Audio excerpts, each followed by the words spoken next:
Assalamualaikum warahmatullahi wabarakatuh. Salam sehat dan semangat semuanya. Apa kabar adik-adik, saudara, bapak ibu, dan masyarakat cerdas semuanya? Berjumpa kembali dengan saya, Rudi Haryono, dalam bincang-bincang seputar kampus Stikes Notokusumo. Dalam situasi yang pandemi COVID ini, marilah kita tetap menjaga protokol kesehatan dengan menjaga jarak, memakai masker, dan mencuci tangan menggunakan sabun. Dalam bincang-bincang seputar kampus Stikes Notokusumo kali ini, kita akan mengupas secara singkat dan jelas terkait salah satu program studi di Stikes Notokusumo, yaitu program studi D3 Keperawatan atau Diploma 3 Keperawatan. Dan bersama saya sudah ada Ibu Barkah Wulandari, Magister Keperawatan ya. Beliau adalah Ketua Program Studi Diploma 3 Keperawatan di Stikes Notokusumo atau biasa disebut sebagai Kaprodi begitu ya. Jadi saya kira akan cukup pas nanti kita saat diskusi dengan beliau. Baik, kita sapa dulu Ibu Barkah Wulandari ya. Halo, apa kabarnya Bu Wulan? Halo Pak Rudi. Sehat selalu ya? Alhamdulillah. Baik. Gimana Pak Rudi kabarnya? Alhamdulillah sehat juga. Mudah-mudahan kita juga harapkan semua masyarakat di Indonesia ini juga sehat semuanya dan tetap menjaga protokol dan tetap semangat tentunya.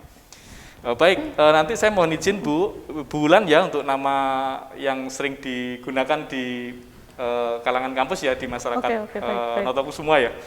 Mohon izin Bu Wulan, kali ini kita akan mencari tahu nih tentang apakah Prodi D3 Keperawatan di Stikes Notokusumo itu. Baik Bu Wulan, kita ke pertanyaan yang pertama. Jadi apa sih Prodi D3 Keperawatan itu atau nanti lulusannya akan menjadi seperti apa untuk Prodi ini? Silahkan Bu. Baik. Halo semuanya, selamat datang di Stikes Notokusumo, terutama di Prodi D3 Keperawatan. Jadi Prodi D3 Keperawatan itu merupakan program studi yang itu jenjangnya D3 atau Diploma Keperawatan. Yang kedepannya atau harapannya adalah nanti dihasilkan lulusan ahli media keperawatan yang akan memberikan pelayanan kesehatan di tatanan rumah sakit atau klinik. Mungkin adik-adik semua atau teman-teman atau bapak ibu sudah sering sekali mendengar apa itu perawat, karena di rumah sakit atau di puskesmas atau di pelayanan kesehatan yang lain yang pertama kali kita temui adalah seorang perawat. Kedepannya nanti untuk lulusan D3 Keperawatan nanti akan sebagai pemberi pelayanan keperawatan di rumah sakit, di klinik ataupun di puskesmas. Nah, nanti bisa menjadi PNS atau bekerja di rumah sakit swasta. Kemudian ketika nanti dari seorang perawat itu akan belajar kembali ke jenjang yang lebih tinggi, bisa menjadi seorang pendidik ataupun juga menjadi seorang peneliti. Dan juga banyak sekali tawaran-tawaran, mungkin adik-adik semua atau teman-teman atau bapak ibu bisa melihat di website kami untuk rekrutmen CPNS tahun 2020 itu sangat banyak sekali yang membutuhkan D3 Keperawatan. Bahkan di tatanan TNI dan Polri pun juga membutuhkan D3 Keperawatan. Baik, demikian ya Bapak Ibu untuk pertanyaan pertama. Kemudian sudah sejak kapan sih Prodi D3 Keperawatan itu muncul Bu atau ada di Stikes Notokusumo? Prodi D3 Keperawatan berdiri sejak tahun 1990, pada saat itu masih akper Pak Rudi, dan berangsur untuk alih bentuk menjadi Stikes. Kalau ditanya berapa tahun untuk D3 Keperawatan, ini kami sudah ada 31 tahun. Luar biasa. Dan tahun ya? Iya, 31 tahun, dan kami juga sudah mengelola untuk mahasiswa sudah ada 31 angkatan sampai saat ini. Iya. Dan kenapa sih kok namanya Notokusumo begitu?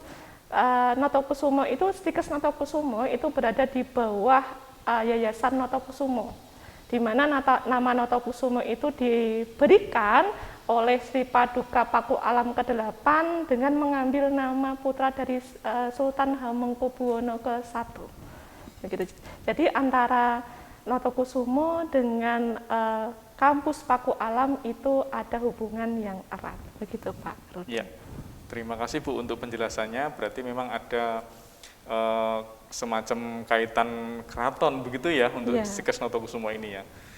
Lalu di Prodi Keperawatan tersebut harus ditempuh berapa lama sih atau berapa tahun gitu? Oke. Untuk Prodi D3 Keperawatan ini ditempuh dalam waktu 6 semester atau 3 tahun. Kemudian untuk batas waktu belajar atau menyelesaikan program pendidikan ini 5 tahun atau 10 semester. Ya, sampai dengan 5 tahun maksimal Bu ya. Iya, maksimal 5 tahun. Tapi umumnya 3 tahun Bu ya. 3 tahun 3 sudah tahun selesai. Baik, sekarang apa sih keunggulan prodi D3 Keperawatan di Stikes Notokusumo dibandingkan dengan prodi-prodi keperawatan di kampus lain barangkali? Baik. Jadi teman-teman semua, Bapak Ibu semuanya, bahwa kalau tadi sudah saya sampaikan untuk prodi D3 Keperawatan berdiri sejak tahun 1990, sehingga kami memiliki pengalaman dalam pendidikan keperawatan itu selama 31 tahun. Dan juga alhamdulillah Pak, sampai saat ini itu untuk mahasiswa keperawatan ini merupakan terbanyak di Yogyakarta. Terbanyak di Jogja ya? Terbanyak di Yogyakarta. Dan karena untuk proses pendidikannya sangat bagus sekali, sehingga lulusan kami ini merupakan lulusan yang terbanyak untuk lulus uji kompetensi di area Yogyakarta. Uji kompetensi ya, lulusannya terbanyak. Lulusannya ya? terbanyak. Ya. Kemudian sarana dan prasarananya kampus kami lengkap, dan juga kami memiliki jejaring dengan rumah sakit yang ada di dalam negeri. Dan kami juga memiliki kerjasama serapan lulusan luar negeri, dan ini bekerjasama dengan Jepang dan juga Timur Tengah. Dan kami juga ada beasiswa untuk ikatan dinas dengan Jepang juga. Ya. Kemudian terkait dengan akreditasi Bu saat ini? Iya, oke. Untuk akreditasi kami baik itu LAM PT dengan juga BAN PT itu semuanya adalah B. Semuanya adalah B. Jadi untuk persyaratan CPNS kalau saya dengar nih, kadang-kadang kan ada persyaratan harus terakreditasi oleh BAN PT gitu, itu memenuhi Bu ya? Memenuhi. Dan untuk lulusan kami itu karena untuk rekrutmen CPNS bagi D3 Keperawatan banyak, sehingga banyak sekali lulusan kami yang mendaftar dan diterima sebagai PNS. Masuk sebagai PNS. Masuk sebagai PNS. Ya. Baik Bu, selanjutnya mohon berikan gambaran secara singkat kepada masyarakat di sana ya, metode pembelajaran selama kuliah di Prodi D3 Keperawatan Stikes Notokusumo seperti apa sih? Oke. Untuk Prodi D3 Keperawatan, untuk metode pembelajarannya kami ada 3. Yang pertama itu adalah teori, nanti akan kami berikan secara ceramah. Kemudian kita memberikan penugasan juga kepada mahasiswa dan juga seminar. Itu metode yang pertama. Kemudian metode yang kedua, kami memberikan praktikum kepada mahasiswa, di mana nanti praktik itu akan kami berikan 2 tahap.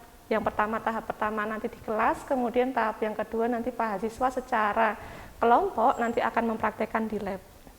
Kemudian metode yang ketiga itu untuk proses pembelajarannya ada di klinik. Jadi mahasiswa nanti akan mempraktekkan atau akan memberikan asuhan keperawatan langsung kepada pasien di rumah sakit atau di klinik. Ya, berarti ada pengalaman belajar langsung ke calon tempat kerja mereka Bu ya, tadi di rumah sakit ataupun mungkin di puskesmas ataupun di klinik gitu ya. Baik. Baik, sekarang ini kan lagi musim pandemi nih Bu, sudah masuk ke tahun kedua ini malah kalau nggak salah. Nah, adaptasi seperti apa yang dilakukan Prodi untuk menjalankan pembelajaran agar tetap baik? Oke, berdasarkan surat edaran dari Kemdikbud untuk vokasi nomor 4 tahun 2020, kemudian juga surat edaran nomor 6 Kemdikbud tahun 2020, dan juga SK Ketua terkait pembelajaran selama masa pandemi, maka kami melakukan pembelajaran untuk teori kami lakukan secara daring, kemudian untuk yang praktek itu kami lakukan secara luring, di mana nanti mahasiswa kami minta untuk datang di kampus dengan memenuhi protokol kesehatan secara tentunya. Kemudian kami datangkan 10 mahasiswa, jadi tidak langsung semuanya datang ke kampus, tidak. Jadi kami jadwalkan mahasiswa, kemudian tentunya juga kami pertimbangkan mahasiswa ketika datang ke kampus dalam keadaan sehat. Iya, berarti kalau bisa saya tarik kesimpulan adalah di masa pandemik ya, Prodi D3 Keperawatan tetap mempertahankan keamanan semuanya, baik itu mahasiswa ataupun staf pengajar, tetapi juga memperhatikan tetap kualitas, karena di prakteknya tetap berlangsung ya Bu, walaupun dengan metode mungkin penjadwalan atau pengurangan peserta barangkali seperti itu. Baik, kemudian pertanyaan terakhir nih, kemudahan-kemudahan apa yang ditawarkan jika kuliah di prodi D3 Keperawatan atau mungkin beasiswa dan lain sebagainya, itu apa sih yang ditawarkan di sini? Oke, untuk kemudahannya kami ada beasiswa. Jadi kami ada beberapa beasiswa. Yang pertama nanti ada beasiswa KIP, Kartu Indonesia Pintar, kemudian ada juga beasiswa PPA dari Dikti, kemudian juga ada beasiswa kontributif dari kampus, kemudian juga ada beasiswa dari Dikpora, dan kalau dari yayasan ada beasiswa bantuan pendidikan Yayasan Notokusumo bagi mahasiswa yang tidak mampu, dan juga ada bantuan Yayasan Notokusumo itu bagi mahasiswa yang berprestasi.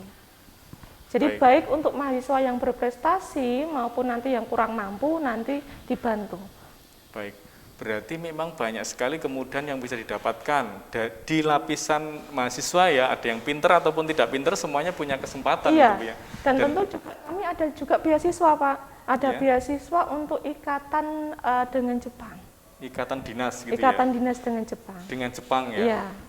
Silahkan tuh adik-adik yang punya niatan mau ke luar negeri, bekerja di luar negeri, ini di Jepang, dari Stikes Notokusumo ya. Ya, baik, terima kasih sekali Bu Ulan atas bincang-bincangnya. Semoga memberikan gambaran yang cukup jelas kepada masyarakat di Indonesia ya mengenai D3 Keperawatan di Stikes Notokusumo Yogyakarta. Semoga banyak tuh yang ingin lebih lagi melihat Stikes Notokusumo seperti apa, bahkan mau kuliah di sana. Baik Bapak Ibu semuanya, untuk bincang-bincang kali ini kita akhiri dulu. Terima kasih semuanya dan mohon maaf jika ada kekurangan. Kita akan berjumpa kembali di lain kesempatan. Wassalamualaikum warahmatullahi wabarakatuh.